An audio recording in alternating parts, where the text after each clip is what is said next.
There will be off moments, and there's really no time frame to being off, no time frame to being on. And I say all the time, as mentioned earlier, your needs or your wants, they change with your growth or with your levels.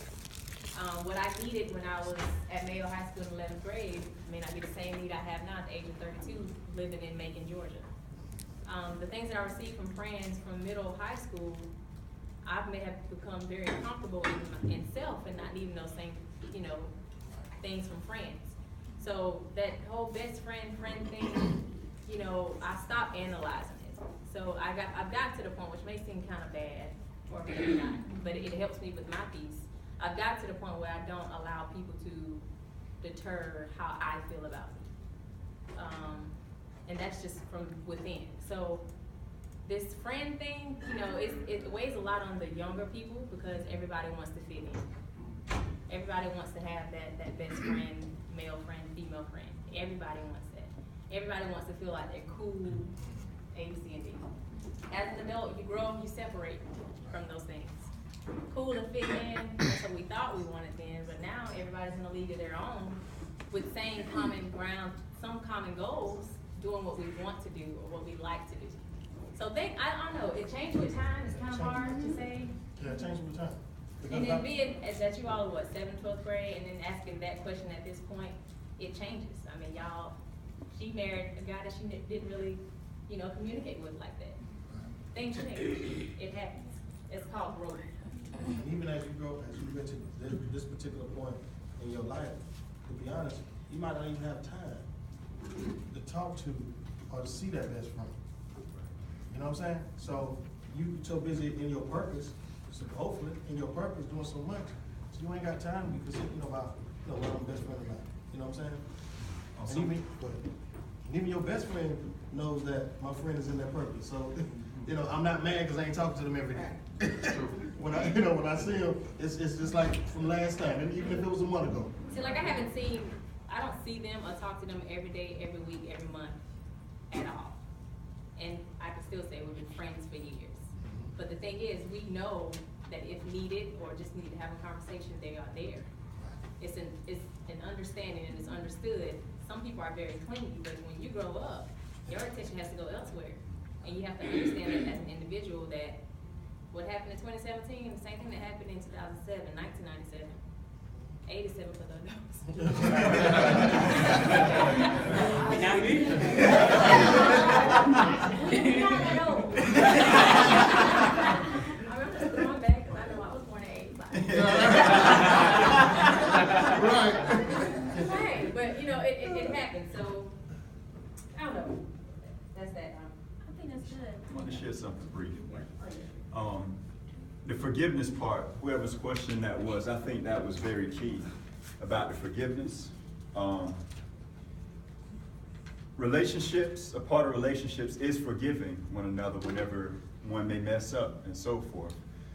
The critical part of that question was, do I let them back in? Do I receive them back in? I say to you, wisdom would say, do you see them changing? Do you see any changes that they've made? If you don't see that, then they haven't changed. Get ready for another disappointment. Right. Okay, so look for people's actions to change. And leave it with that. That's key. There's nothing wrong with loving somebody from afar.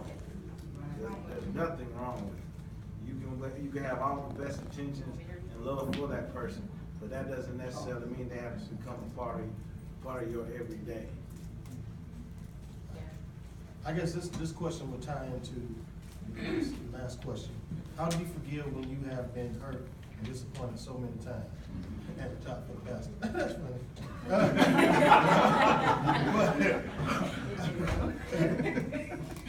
It is very tough.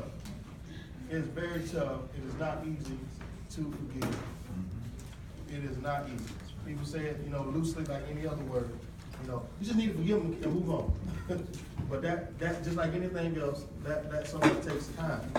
But here's the thing: if you don't forgive, because we're talking about scripture, we're talking just a spiritual sense of it, then you can't be forgiven. You want somebody to forgive you, and that's what we have to make sure. As going back to, are we doing the same thing? Is our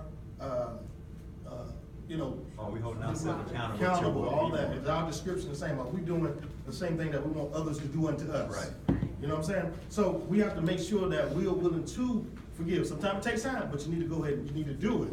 Now, here's the thing about forgiveness, and it's kind of a little, when you start talking about it, I think, especially when you talk about relationships or friendships, whatever the case is, when you forgive, you put yourself back into a vulnerable state to be hurt again. So you're not forgiving with walls up. Right.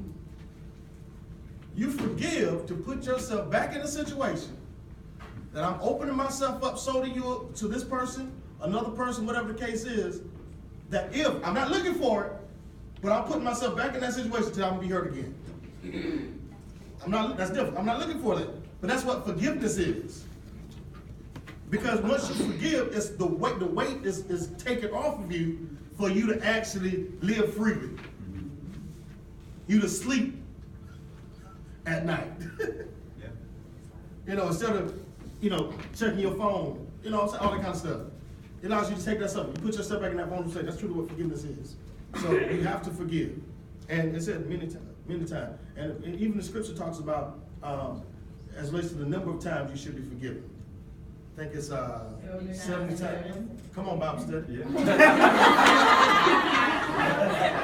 There's no limit. No limit to it. No limit. They can address one of yours. All right. So my question is, that was for me. Well, I don't know. This is Yeah, you said put Jay Oh, in there. okay. I forgot I had that. All right. Is it bad that you're trying to change for the better, but it feels as if nobody is noticing?